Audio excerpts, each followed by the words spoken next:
Welcome back students. Hope so आप अच्छे होंगे और घर बैठ के हमारे चैनल के साथ पढ़ाई कर रहे होंगे। जैसे कि आज कहाँ आ गए हम बिजनेस स्टडीज़ के सेकंड लास्ट चैप्टर पे फाइनेंशियल मार्केट। ये भी आपका क्या होगा 2 से 3 वीडियो में कंप्लीट हो जाएगा। तो कुछ नहीं करना है, प्लेलिस्ट को ऑन कर लीजिए, बेल नोटिफिकेशन दबा दीजिए और प्लेलिस्ट ऑन करके बैठ के आराम से क्या करा करिए, पढ़ाई करा करिए और बेल नोटिफिकेशन ऑन कर लीजिए और चैनल को ज़्यादा से ज़्यादा सब्सक्राइब करवाइए। ठीक है, खुद भी पढ़ा करिए, फ्रेंड सर्कल्स को, यार दोस्त कलीग्स को भी पढ़ाने के लिए मोटिवेट करिए। ठीक है, चलिए स्टार्ट कर दें आज का टॉपिक फाइनेंशियल मार्केट। एक बात कहना चाहूँगा, थोड़ी मेरी तबीयत ठीक नहीं है तो कोऑपरेट करिएगा। ठीक है, तो अच्छी बात अगर कोऑपरेट करेंगे। और एक गुड न्यूज़ ये आपके लिए कि हम असिस्टेंट प्रोफेसर बन चुके हैं। ठीक है, तो जेबी नॉलेज पार्क में क्या हुआ, मेरा असिस्टेंट प्रोफेसर की जॉब लग गई है। ठीक है, तो ये गुड न्यूज़ आपके लिए, मेरे लिए, जिसके लिए अच्छी बात है कि आपके टीचर का क्या हो गया है, प्रमोशन हो गया है। ठीक है, चलिए आइए फर्दर चलते हैं। फाइनेंशियल मार्केट क्या हमारा, it is a market for the creation and exchange of a financial asset. तो क्या पता चल रहा है ये कौन सी बाजार है, ये चैप्टर का नाम ही क्या है, फाइनेंशियल मार्केट। वित्त बाजार, वित्त का मतलब क्या होता है, पैसा, और बाजार का मतलब क्या है, अब पैसों का बाजार कौन सा बाजार है, तो इज अ मार्केट, ये वो बाजार है फॉर द क्रिएशन, यहाँ पैसा बनता है या बनाया जाता है।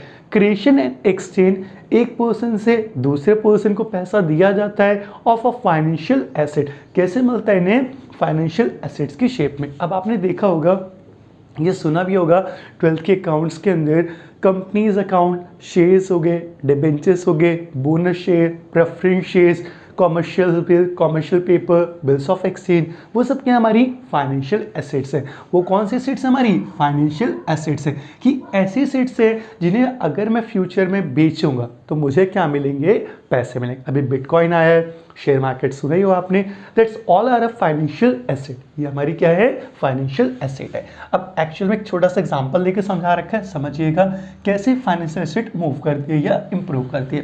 पहला है हाउस होल्ड सेक्टर, सेवर्स। मैंने आपको इकोनॉमिक्स में मनी क्रिएशन पढ़ा रखा था, एग्जैक्टली वही सेम टॉपिक है, तो वापस भी एक बार जाके मनी क्रिएशन को प्लेलिस्ट में देख लीजिएगा, मैक्रो इकोनॉमिक्स। ठीक है, तो हाउस होल्ड कौन है, वो पर्सन है जिसने पैसे को सेव किया। अब एक मैं पर्सन हूँ, ठीक है, हाउस होल्ड, मैंने पैसे को क्या करा, बचाया। पैसे को क्या करा, बचाया। जब बचाऊंगा तो फर्दर क्या करूंगा, मैंने जो पैसा बचाया वो किसको दूंगा, बैंक को दूंगा या किसी फाइनेंशियल मार्केट में इन्वेस्ट करूंगा। सुना होगा आपने कि जो नॉर्मल पर्सन होता है वो क्या करता है, बैंक में पैसे को डिपॉजिट करता है। क्या करता है, डिपॉजिट करता है। किस में, सम परसेंट ऑफ इंटरेस्ट, कुछ भी मिल सकता है उसको। जब वो डिपॉजिट करता है 6% है, 4% है, या इवन 8% भी मिलता है। और दूसरा फाइनेंशियल मार्केट में कहाँ बताया, शेयर्स में भी पैसा लगा सकता हूँ मैं, बिल्कुल, डिबेंचर्स में, प्रेफरेंस शेयर्स में, या कहीं ना कहीं बिटकॉइंस में पैसा डाल सकता हूँ। तो ये क्या है, फाइनेंशियल मार्केट है, पैसों का बाजार। अब जब ये पैसा पहुंचा किसके पास, बैंक्स के पास या फाइनेंशियल मार्केट के पास, चाहे वो शेयर मार्केट हो या और भी चीज़, तो वो पैसा किन पास पहुंचा, बिजनेस फर्म के पास। और जब उनके पास पहुंचा, हमने कंपनी को पैसा दिया ना, टाटा ने शेयर्स निकाले, तो मैंने क्या करा, पैसा दिया कंपनी को, और जब पैसा दूंगा तो टाटा क्या करेगी, उस पैसे को लेके, सिंपली उस पैसे को लेके क्या करेगी, अपना कोई प्रोजेक्ट बनाएगी। जैसे टाटा क्या नाम है, एलेक्सी लॉन्च कर रहा था, या अभी टाटा क्या कर रहा है, कहने का इलेक्ट्रिकल व्हीकल्स लॉन्च कर रहा है, ईवी लॉन्च कर रहा है। तो उसके लिए उसको इन्वेस्टर चाहिए, कौन चाहिए, जो उसकी कंपनी में पैसा लगाए। तो लगाएंगे कौन पैसा, हाउस होल्ड सेक्टर्स, या तो कौन लगाएंगे, बैंक्स, या कहीं ना कहीं फाइनेंशियल मार्केट। हमने किसको पैसा दिया, फाइनेंशियल मार्केट को। फाइनेंशियल मार्केट किसको पैसा देगी, इन्वेस्टर्स को या बिजनेस फर्म्स को। तो होप सो कंप्लीट हो गया होगा। आगे बढ़ते हैं, काम के function of a financial market. अब काम सिंपली क्या है, आपके वित्त बाजार का पहला, mobilisation of savings and channelise into the most productive use. चलिए, एक आपने कभी एग्जाम्पल सुन रखा है या आपने कभी भी कहीं भी सुना है कि अगर मान लीजिए, वैसे मेरी ड्राइंग अच्छी नहीं है तो मैं डायरेक्ट लिख देता हूँ, मान लीजिए मेरे पास मनी है, मैंने उसे क्या करा, किसी पिगी बैंक में क्या करा, डाल दिया। कितने डाल दिए, 500, और डाला कब, आज 2022 में।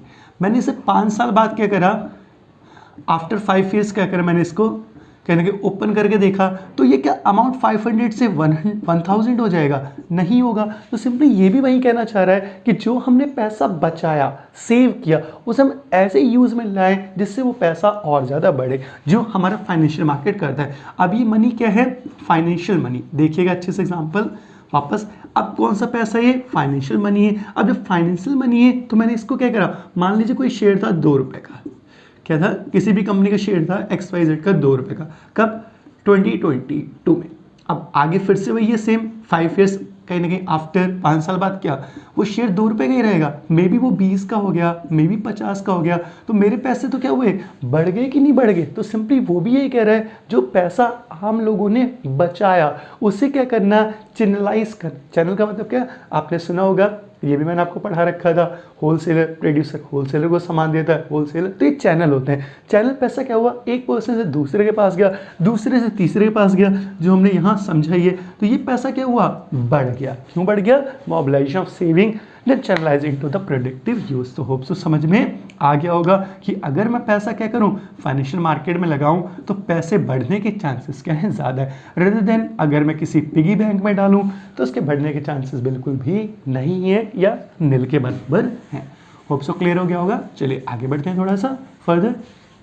Second one, price discovery. अब आपने सुना ही होगा मार्केट में क्या होता है, प्राइस डिस्कवरी कैसे होती है, ये हमने इकोनॉमिक्स में पढ़ी रखा है, डिमांड इक्वल टू सप्लाई के अकॉर्डिंग। हमें पता ही है मार्केट में जिस चीज़ की ज़्यादा मांग होती है उस चीज़ के लोग ज़्यादा पूर्ति करना चाहते हैं। तो जब पूर्ति करना चाहते हैं नहीं हो पाती तो प्राइस को क्या करते हैं, इंक्रीज कर देते हैं। और बढ़ती भी क्या, अभी रिसेंटली एग्जाम्पल ले लीजिए, मैगी ने अपना प्राइस क्या करे, हाइकअप कर दी। क्या 2 रुपीज़ के कर दिए, हाइकअप कर दी। क्यों हाइकअप कर दिया? अब भैया दुनिया मैगी खाएगी, मैगी खाएगी, तो ऑब्वियस सी बात है, मैगी को पता है कि हमारी मार्केट डिमांड क्या है, ज़्यादा है, लेकिन इतनी सप्लाई क्या हो रही है, इनफ नहीं हो पा रही। तो सिंपली क्या कर रहे हैं, हमने प्राइस को क्या करा, इंक्रीज कर दिया। प्राइस को उन्होंने क्या करा, पहले 12 रुपये की मैगी आती थी, अब कितने की हो गई है, 14 की हो गई है। तो ये क्यों हुआ, क्योंकि हाइक कर दिया प्राइस, क्योंकि डिमांड मैगी की क्या है, बहुत ज़्यादा है। तो होप सो क्लियर हो गया होगा प्राइस को कैसे डिस्कवर किया जाता है कि किस चीज़ की कितनी मांग है, उसके अकॉर्डिंग प्राइस भी उसका सुटेबल रखा जाता है। चलिए होप सो क्लियर हो गया होगा। थर्ड वन पे चलते हैं, लिक्विडिटी फाइनेंशियल एसेट्स। अब सिंपली हमें पता है लिक्विडिटी फाइनेंशियल एसेट्स है, अब कंपनी को 2 चीज़ों के लिए पैसा चाहिए होता है, जो हम आगे भी पढ़ेंगे भी, लॉन्ग टर्म और शॉर्ट टर्म। बिल्कुल आपको ये बात पता ही होगी, अगर लिक्विडिटी ज़्यादा रहेगी, किसी भी कंपनी के पास पैसा है या कैश क्या है, अवेलेबल है, ठीक है, जब कैश ज़्यादा से ज़्यादा अवेलेबल रहेगा तो वो अपनी दोनों नीड्स को क्या कर सकता है, फुलफिल कर सकता है, लॉन्ग टर्म नीड्स को as well as short term needs को। लॉन्ग टर्म नीड्स क्या हो सकती है, कोई मशीनरी लानी है, कोई प्लांट लगाना है, कोई प्रोजेक्ट बनाना है, तो लॉन्ग टर्म नीड्स है। शॉर्ट टर्म नीड्स क्या है, सिंपली कॉमर्शियल पेपर्स हो गए, BR हो गए, बिल्स ऑफ एक्सचेंज हो गए, ट्रेजरी बिल हो गए, ये सब किसके अंदर आते हैं, शॉर्ट टर्म नीड्स के अंदर आ जाते हैं। तो कंपनी के पास क्या है, फाइनेंशियल एसेट आराम से बन के रखी हुई है। होप सो क्लियर हो गया होगा। फर्दर मूव करते हैं लास्ट टॉपिक पे, टाइप्स। अब कितने प्रकार के फाइनेंशियल मार्केट होते हैं, तो 2 टाइप्स के फाइनेंशियल मार्केट होती हैं। फर्स्ट वन है कैपिटल मार्केट, सेकंड वन है मनी मार्केट। अब कैपिटल अकाउंट्स वाले बहुत अच्छे से वेल नोन है कि कैपिटल मार्केट क्या होती है, long term market. Long term का मतलब क्या है, कैपिटल का मतलब ही होता है पूंजीगत, और पूंजीगत मतलब क्या, जो लंबे समय तक के लिए चले। दूसरा मनी मार्केट किसके लिए होती है, शॉर्ट टर्म के लिए, एक छोटे वक्त के लिए, तो इसे सिंपली शॉर्ट टर्म कहा जाता है। कैपिटल मार्केट के फर्दर 2 पार्ट्स हैं, प्राइमरी मार्केट और सेकेंडरी मार्केट, जो हम नेक्स्ट क्लास में क्या करेंगे, अच्छे से डिस्कस करेंगे और उनकी डिफरेंस भी डिस्कस करेंगे। तो पहला प्राइमरी मार्केट क्या होता है, to new issue share and debenture. अब जब नई नई कंपनी निकली है तो ऑब्वियस सी बात है वो पैसे मांगेगी, और जब पैसे मांगेगी तो क्या, फर्स्ट टाइम जब मनी मांगी जाए तो उससे क्या बोला जाता है, न्यू इशू शेयर्स या डिवेंचर्स, प्राइमरी मार्केट। या आपने सुना भी होगा, बच्चा जब पहली बार स्कूल जाता है तो प्राइमरी स्कूल में जाता है। कहाँ जाता है, प्राइमरी स्कूल में। सेकंड क्या है, सेम शेयर था या और भी है, सुना भी होगा आपने, जब रिडम्पशन ऑफ डिबेंचर हो जाता है या और भी चीज़ें। तो सेकेंडरी का मतलब क्या होता है, बच्चा जब प्राइमरी के आगे निकल जाता है तो ऑलरेडी जो इशू शेयर थे उनकी सिक्योरिटी को ट्रेड किया जा रहा है, बेचा या खरीदा जा रहा है, तो उसको क्या बोलेंगे, सेकेंडरी मार्केट। फर्दर चलते हैं, मनी मार्केट क्या होती है। अब पैसे का बाजार क्या है, ट्रेजरी बिल पता है, बता रखा है इकोनॉमिक्स के अंदर अच्छे से, जो गवर्नमेंट क्या करती है, रखती है कि सरकार के पास क्या क्या पैसा है। ट्रेजरी मतलब खजाना, और बिल का मतलब सरकार के पास कहाँ कहाँ से पैसा आया है या किन किन बिलों से सरकार के पास पैसा आया है। अगला कॉमर्शियल पेपर, अकाउंट्स वालों को 11th में पढ़ा ही रखा है, इतनी बताने की नीड नहीं है। कॉल मनी अभी आपने 12th में पढ़ी होगी, शेयर्स के अंदर पैसा मांगा जाता है, जब कंपनी पैसा मांगेगी, कॉल करेगी तो देना पड़ेगा। क्या होता है, शेयर एप्लीकेशन अमाउंट, ठीक है, share allotment amount, then share first call, और क्या हो जाएगा, share second and final call. तो कंपनी जब क्या करेगी, कॉल करेगी मनी को, तो कॉल क्या करना पड़ेगा, देना पड़ेगा, ठीक है। फर्दर कॉमर्शियल बिल 11th में पढ़ी रखा है, BR, तो इतना आपको बताने की कोई ज़रूरत नहीं। तो होप सो ये क्या हुआ, आपका चैप्टर थोड़ा सा डन हो गया। नेक्स्ट क्लास में क्या करेंगे, differentiate between primary market, secondary market, और आगे मनी मार्केट के बारे में अच्छे से समझेंगे।